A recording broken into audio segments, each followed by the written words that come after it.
इस कार्यक्रम के पुण्यार्चक हैं श्री वीरचंद, श्रीमती उषा रानी, श्री राजेंद्र कुमार, गजेंद्र कुमार, श्री अजय कुमार, श्री प्रवीण, श्रीमती प्रिया, श्री विकास, श्रीमती मेनका, श्री प्रणव, रेशम, अक्षित, तनिष्क, कश्वी, लाव्या एवं समस्त बड़जात्या परिवार, कामा निवासी, दिल्ली, जयपुर प्रवासी, फर्म एकता एंटरप्राइजेस।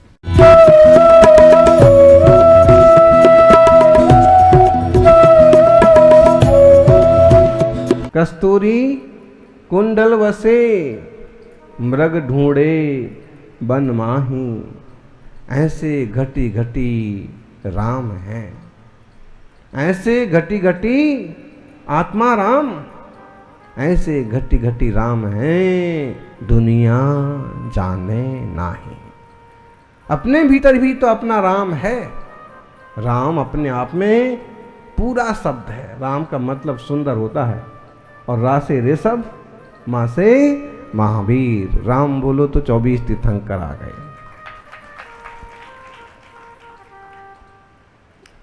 राम का मतलब आत्मा राम, निज आत्मा। आप भी तो स्वयं एक चैतन्य घन आत्मा है। भगवान तो भगवान है, भगवान तो परिपूर्ण हो गए। उन्हें जो कुछ पाना था पा लिया। अब किसको पाना है? हमें पाना है।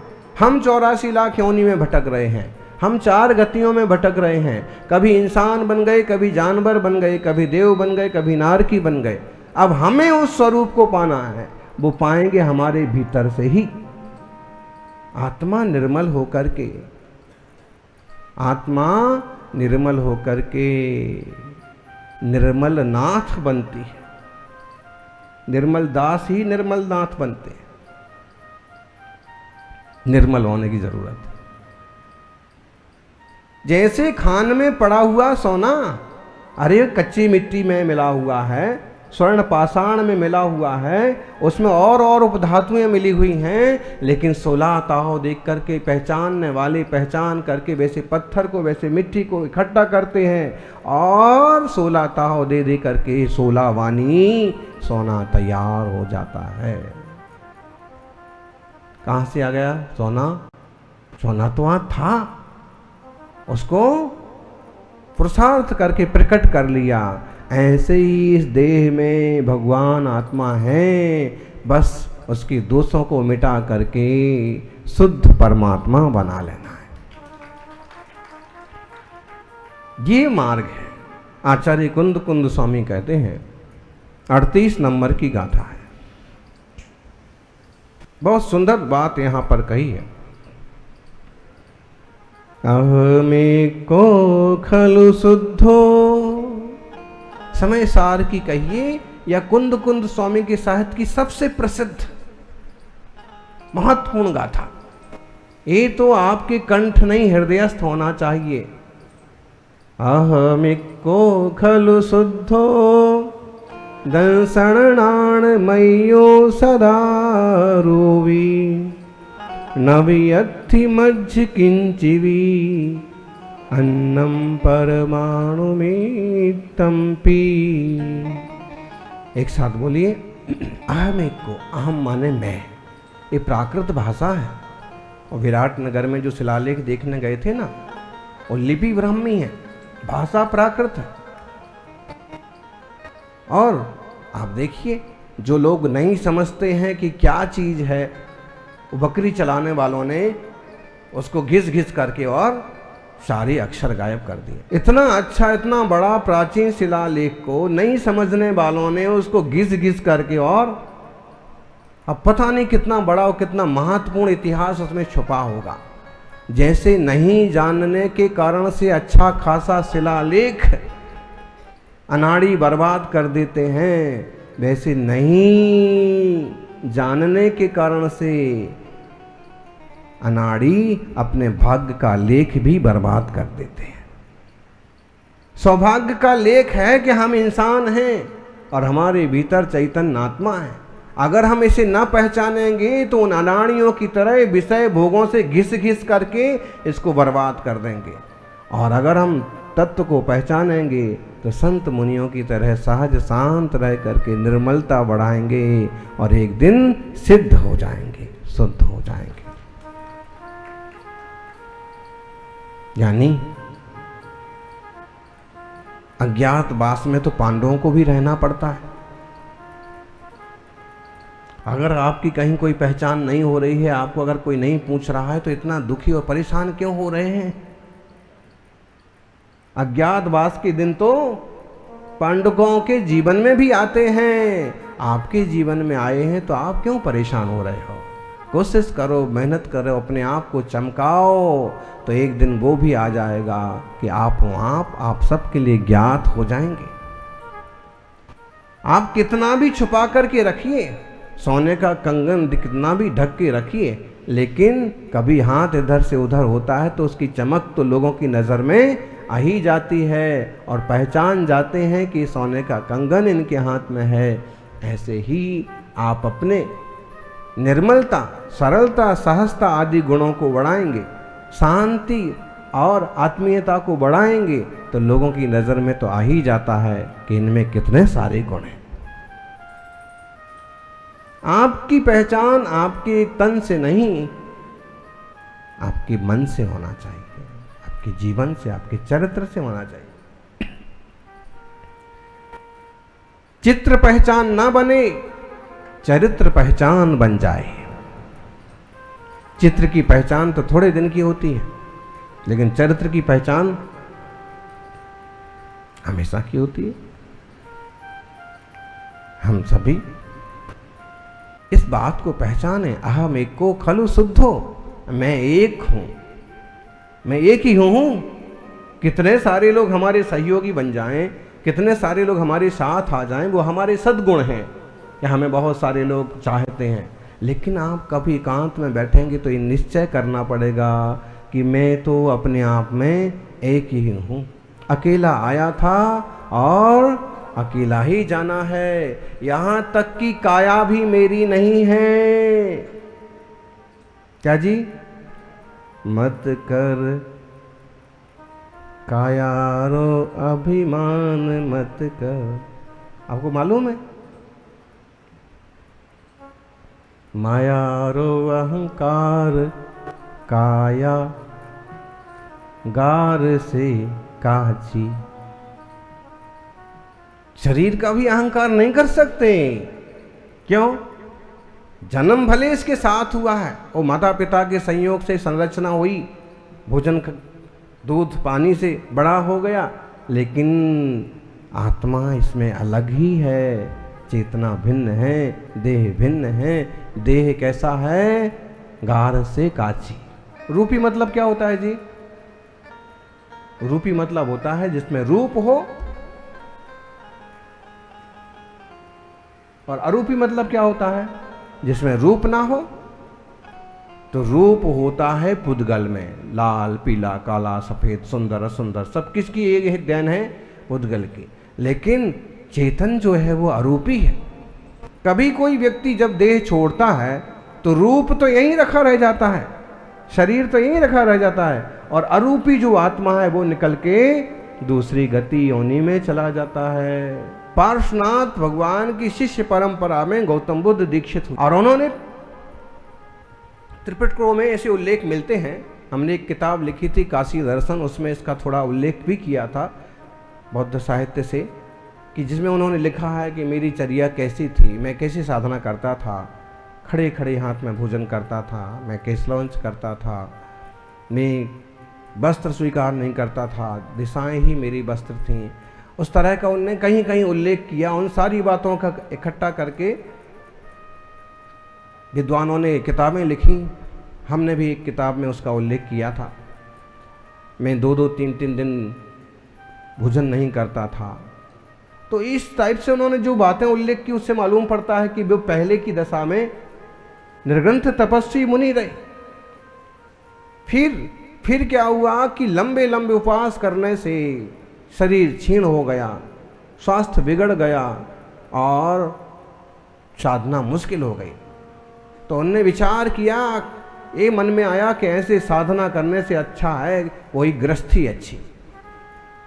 तभी चिंतन में आया कि गृहस्थी तो अच्छी नहीं, गृहस्थी तो मैंने छोड़ी है, संसार में तो जन्म मरण बुढ़ापे के दुख हैं, तो फिर क्या करना।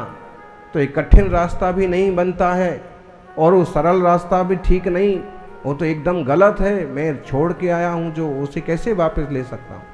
तो उन्होंने मध्यम रास्ता अपनाया, बीच का रास्ता। आधे वस्त्र धारण करना, कुछ कुछ नियम पालना, विरक्त सन्यासियों की तरह रहना और ग्रस्तों के बीच में भी रहना। इस तरह से वह मध्यम मार्ग है। इस तरह के उल्लेख मिलते हैं। हमें इसकी इतनी लंबी चर्चा नहीं करना थी, चर्चा तो सिर्फ हमें मध्य की करना थी। मध्य का मतलब होता है मेरा, मध्य का मतलब होता है मध्य, और मध्यम का मतलब होता है बीच वाला। तो यहां जो मध्य शब्द है ना, मध्यम, मेरा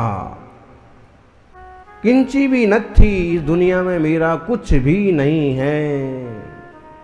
अयम निजा परो वेति गणनाम लघु चेत साम, उदार चरिता नाम तू वसुधैव कुटुंबकम। ये तेरा है, ये मेरा है, ऐसा कौन कहता है जी? जो छोटी बुद्धि वाले होते हैं, ये मेरा है, मेरा घर, ये मेरे बच्चे, मेरा परिवार, ये मेरा धर्म, ये मेरा संप्रदाय, ऐसा कौन कहता है? गणनाम लघु चेतसाम, लघु चेतसा, थोड़ी बुद्धि वाले लोग ऐसा कहते हैं, ऐसा मानते हैं। उदार चरिता नाम तो उदार चरित्र हैं, जिनने जीव मात्र को समझा है, जिनने सबको अपना माना है, जिनने सबके कल्याण के लिए कल्याण का पथ लिया है, उनकी दृष्टि में तो सारी दुनिया एक कुटुंब है। हमें इतना भेदभाव नहीं आता है। कोई गलत रास्ते चलता है तो क्षण भर को उसके लिए संबोधित करें, कठोर शब्द आ जाएं, बात अलग है। हमेशा ख्याल में रहता है कि दुनिया में कोई भी पराया नहीं है, सब चैतन्यमय जीव आत्मा है और सब अपने अपने कर्मों के फल भोग रहे। सबकी अपनी अपनी सोच है। तो हम ये समझ लें कि या तो दुनिया में मेरा कुछ नहीं है, या फिर जो कुछ है सब मेरा ही है। इससे क्या होगा? जो कुछ है मेरा है, तो इसमें भी आप किसी से बंधे नहीं हैं, तो भी खुले ही हैं। और कुछ भी मेरा नहीं है, इसमें तो आप खुले ही हैं, मेरा कुछ भी नहीं है। अकिंचनोहमित्यास्व, अकिंचन स्वभाव का ध्यान करो। त्रैलोक्याधिपतिर्भवेत्, सब कुछ छोड़ करके और निज चैतन्य स्वभाव की दृष्टि बनाएंगे तो तीन लोक के अधिपति बन जाएंगे। जो कुछ छोड़ते हैं उन्हें कुछ मिलता है, जो कुछ छोड़ते हैं उन्हें कुछ मिलता है, और जो सब कुछ छोड़ देते हैं उन्हें सब कुछ मिलता है। सबसे बड़ी तो शांति, आनंद मिलता है, निराकुलता। अहम एको खलु शुद्धो दंसननान मय्यो सदा रूपी नवि अथि मध्य किंच भी अन्नम परमाणु में तंपी, परमाणु मात्र भी मेरा नहीं है। इससे बहुत शांति आती है। अगर हमारा कहीं कुछ कम हो गया, कहीं अपमान हो गया, कहीं कुछ नहीं मिला, और हम अगर इस तरह के ज्ञाता हैं तो बड़ी शांति रहती है कि था क्या अपना। मुंबई में एक सज्जन आए और कहने लगे, महाराज जी 2 करोड़ का घाटा हो गया, 2.5 करोड़ का घाटा हो गया, आप कुछ बताओ। मेरे को तो अब ऐसे विचार आने लगे कि आत्महत्या कर लूँ, ऐसा कर लूँ, वैसा कर लूँ। तो मैंने कहा, अभी तुम्हारे पास बचा कितना है? तो हमने कहा, प्रॉपर्टी तो बहुत है, प्लाट है, ये है, वो है, लेकिन घाटा बहुत बड़ा हो गया। तो हमने कहा, जो प्रॉपर्टी उसका ख्याल करो ना। उन्होंने कहा, उसका ख्याल तो है, लेकिन घाटा। मैंने कहा, अच्छा, तो जब मुंबई आए थे तो क्या लेके आए थे? तो बोले, कुछ लेके नहीं आया था, पिताजी से झगड़ा हो गया, और जो कपड़े पहना था और जो जेब में 150 रुपये थे वही लेके निकल गया। तो हमने कहा, जब तक तुम्हारे जेब में 150 रुपये बचे और ये कपड़े बचे रहें, तब तक आत्महत्या नहीं करना। वही तो तुम्हारी मूल पूंजी है। 2 करोड़ 2.5 करोड़ वो तो तुमने यहीं कमाए थे, यहीं के यहीं, और फिर भी बोल रहे कुछ तो और है। ऐसे ही कभी किसी तरह की आपत्ति विपत्ति आ जाए तो ये विचार करो कि पास में था क्या, लाए क्या थे, हुआ क्या था। और अगर ये सब भी बाहर का बाहर चला गया तो मेरी चेतना तो मेरे पास है, मेरा अनंत गुणों का गोदाम आत्मा मेरे पास है। मेरे आत्मा में से तो कोई गुण निकाल के नहीं ले गया ना। यानी ऐसे आत्मदृष्टि करो और दुनिया को मत चाहो। एक को चाहो तो सब मिलेगा, एक ही साधे सब सदें, सब साधे सब जाएं। एक को साधो। किसको साधो? बोलो ज्ञानी, किसको साधो? एक निज आत्मा को साधो। एक सम्राट था, युद्ध के लिए गया, पड़ोसी राज्य को जीत लिया, संदेश भेजा कि जाओ हमारी रानियों से कहो किसको क्या चाहिए, मैं अभी यहाँ राजपाट को संभालने में संलग्न हूँ, थोड़ा टाइम लगेगा, किसी की कोई ज़रूरतें हैं तो पूछ के आइए और यहाँ एक से एक चीज़ें मिलती हैं हम लेके आएंगे। और रानियों ने लिखा, पत्र लिखा, बड़ी रानी ने बड़ा पत्र लिखा, और आप तो वहाँ से हमारे लिए 9 लाख हार लेके आए, हीरों के कुंडल वहाँ मिलते हैं वो भी लेके आए। दूसरी रानी ने भी पत्र लिखा, उसने कहा कि वहाँ के चीनी वस्त्र, रेशमी वस्त्र बहुत फेमस है, इतने मुलायम होते हैं कि बिल्कुल मालूम ही नहीं पड़ते, आप मुझे वो लेकर के आए। तीसरी रानी ने वहाँ के ड्राई फ्रूट्स, वहाँ के फ्रूट्स बहुत अच्छे हैं। राजा थे, राजा की एक नहीं 4 रानियां थी। कितनी रानियां थी? 4 थे, राजा था इसलिए। चौथी रानी के पास गए, चौथी रानी ने कहा कि मुझे कुछ नहीं चाहिए। मंत्री ने कहा कि पत्र तो आपको लिख के देना चाहिए, भले कुछ भी लिखो आप, क्योंकि सबके संदेश जा रहे हैं तो आपका संदेश भी। उन्होंने सिर्फ एक का अंक लिख दिया और दे दिया कि आप लेके जाइए। राजा ने सारे पत्र पढ़े और सारी व्यवस्थाएं बना दी, लेकिन चौथा पत्र पढ़ा तो उसे समझ में नहीं आया कि इसमें तो कुछ लिखा ही नहीं, सिर्फ एक लिखा है। मंत्रियों से पूछा कि इसका मतलब क्या है, तो एक बुद्धिमान मंत्री ने बनाया कि संभवतः इसका यही अर्थ है कि रानी को एक आपके अलावा और कुछ नहीं चाहिए। राजा ने कहा, देखिए सारे लोगों ने सारी चीजें मांगी, लेकिन मुझे किसी ने नहीं मांगा। सारे लोगों को सब कुछ चाहिए, लेकिन मैं किसी को नहीं चाहिए। यही हाल भगवान का और भक्तों का है। वो भगवान से सब कुछ तो मांगते हैं, लेकिन भगवान को भगवान से भगवान को ही नहीं मांगते। अरे भगवान को ही मांग लो, भगवान ही मिल गए तो अब क्या चाहिए। राजा ने कहा, हम कल ही अब यहां से रवाना होंगे। और जब राज में पहुंचे तो सारी रानियों को जिनके लिए जो देना था उनको वो संदूक भिजवा दिए, उनके रथ भिजवा दिए, मंत्रियों के साथ उनकी गाड़ियां भिजवा दी। और जिसने एक का अंक लिखा था उस रानी के पास खुद पहुंच गए। और जहां राजा गए, बाकी सोने चांदी से भरे हुए संदूक, बाकी माल मत्ते से भरी हुई रथ कहाँ जाएंगे? जहां राजा रुकेंगे। राजा पहुंचे और रानी को कहा कि देखिए तुमने एक का अंक लिखा था, इसका मतलब क्या है? रानी ने कहा कि मुझे दुनिया की कोई चीज़ नहीं चाहिए, आप हैं तो सब कुछ है, मुझे सिर्फ आप चाहिए। राजा ने कहा ठीक, मैं हाजिर हूँ। और जैसे ही राजा वहाँ रुके तो सारे के सारे संदूक, सारे की सारी माल मत्ता वहाँ पर रखी गई, आ गई। उनने तो जितना मांगा उतना मिला, इसने सिर्फ एक मांगा, उसको सब कुछ मिला। ऐसे ही हम अपने एक निज भगवान आत्मा को चाहेंगे, निज आत्मा की रक्षा करेंगे तो अनंत गुणों का वैभव हमें भी मिलेगा। जय बोलिए अनंत अनुसिद्ध परमेष्ठी भगवान की।